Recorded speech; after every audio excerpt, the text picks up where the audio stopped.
नमस्कार दोस्तों।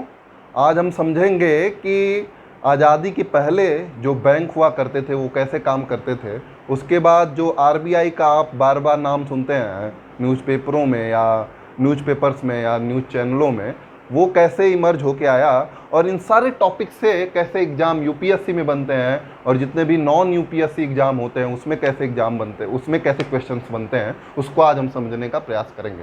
तो जो आज़ादी के पहले बैंक काम किया करते थे वो 1913 में एक कंपनीज एक्ट था। 1913 का एक कंपनीज एक्ट था,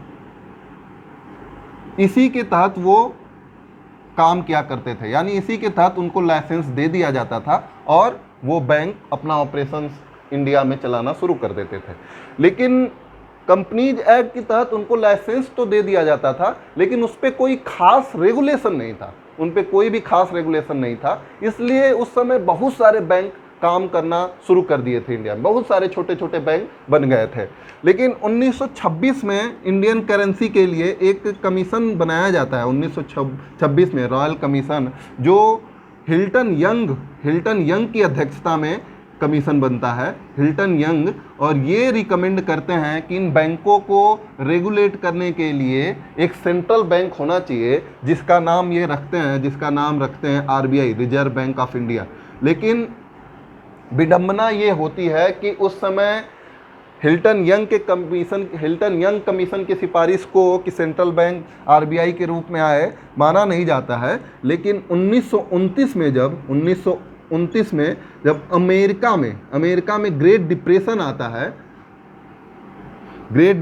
आता है अमेरिका में, तो होता क्या है कि बहुत सारे व्यापारी जो कि अंग्रेज के भी होते हैं और जो इंडिया के भी जो व्यापारी होते हैं, इंडियन मर्चेंट होते हैं, उनका पैसा यूएस में इन्वेस्ट होता है।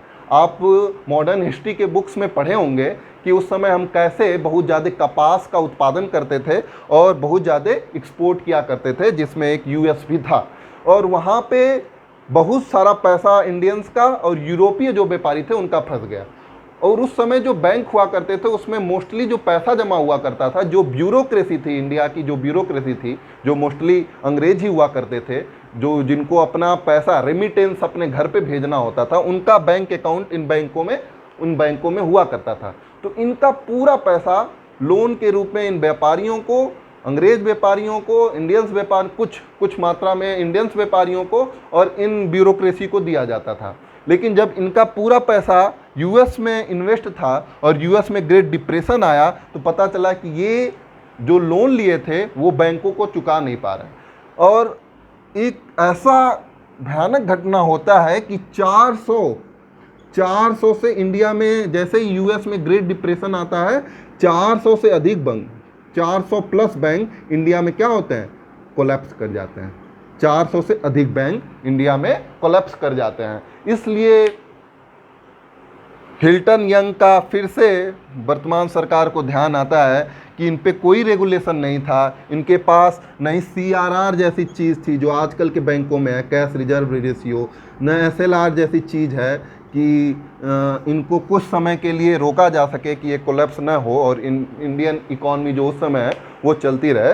तो ऐसी घटना घटती है। तो हिल्टन यंग कमीशन जो उस समय आरबीआई के लिए कहता है, रिकमेंड करता है, इसको ध्यान में रखते हुए 1934 में एक आरबीआई एक्ट को पास किया जाता है। 1934 में आरबीआई एक्ट को पास किया जाता है और जो ये अपना काम करना शुरू करती है ये आरबीआई 1 अप्रैल 1935, उस समय आरबीआई के पहले गवर्नर, इसको याद रखिएगा, जो एग्जाम्स में हमेशा आते रहते हैं, पहले गवर्नर ऑसबॉर्न स्मिथ बनते हैं, जो कि इंडिया के नहीं होते हैं, लेकिन आरबीआई के ये पहले गवर्नर बनते हैं। एग्जाम के लिए इंपॉर्टेंट है, इसे नोट कर लीजिएगा। फिर आरबीआई के जो दूसरे गवर्नर बनते हैं, आरबीआई के दूसरे गवर्नर 1942 और 1946 के समय, वो इंडिया के ही होते हैं, जिनका नाम होता है सीडी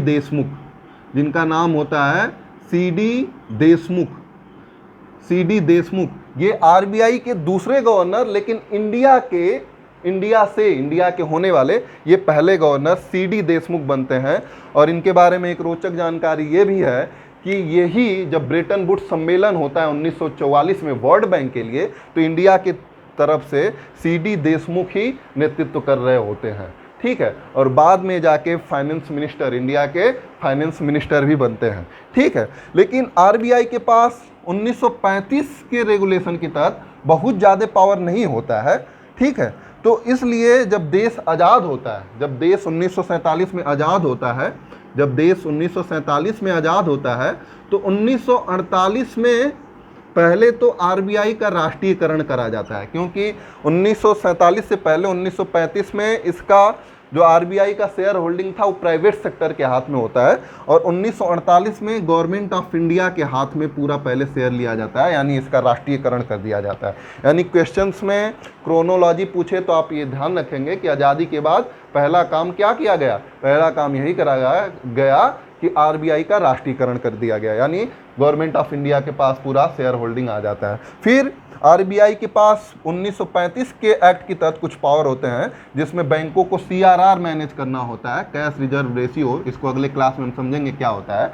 लेकिन 1949 में एक और एक्ट पास किया जाता है जो आरबीआई को एक मामले में कह सकते हैं कि बाहुबली बनाता है, सिवा से बाहुबली बनाने का काम आरबीआई को 1949 का बैंकिंग रेगुलेशन एक्ट करता है, जिसके तहत आरबीआई को बहुत सारे पावर मिले हैं, और जिसके तहत वो जितने भी कॉमर्शियल बैंक हैं, शेड्यूल कॉमर्शियल बैंक हैं, कोऑपरेटिव बैंक है, नॉन बैंक है, उनको वो रेगुलेट करने का काम करता है। और इसी समय 1949 में ही एक और नया कॉन्सेप्ट आता है, एसएलआर, स्टैट्यूटरी लिक्विड रेशियो। ये कॉन्सेप्ट कि बैंकों को ये भी एक खास परसेंटेज में रखना पड़ेगा, जो कि वर्तमान में 18% है। तो इन दोनों बातों का ध्यान रखेंगे। कैश रिजर्व रेशियो 1935 से ही बैंकों पे लागू है। स्टैट्यूटरी लिक्विड रेशियो एसएलआर 1949 में बैंकिंग रेगुलेशन एक्ट के तहत उसे लागू करा गया है। तो इन सारे बातों का ध्यान रखेंगे हम। और एक बात और ध्यान रखेंगे कि पहले आरबीआई के गवर्नर ऑसबॉर्न स्मिथ, दूसरे सीडी देशमुख, जो कि इंडिया से पहले थे, ठीक है। 1948 में बैंकों का शेयर आरबीआई का राष्ट्रीयकरण हो जाता है, 1913 में कंपनीज एक्ट के तहत काम करते हैं। इन सारे क्रोनोलॉजी का ध्यान रखेंगे। और इसी छोटे छोटे कॉन्सेप्ट पे यूपीएससी में ऐसे क्रोनोलॉजी पूछ लेगा, जो नॉन यूपीएससी है उसमें ये फैक्चुअल इंफॉर्मेशन पूछ लेगा। आज के लिए बस इतना ही। बहुत बहुत धन्यवाद।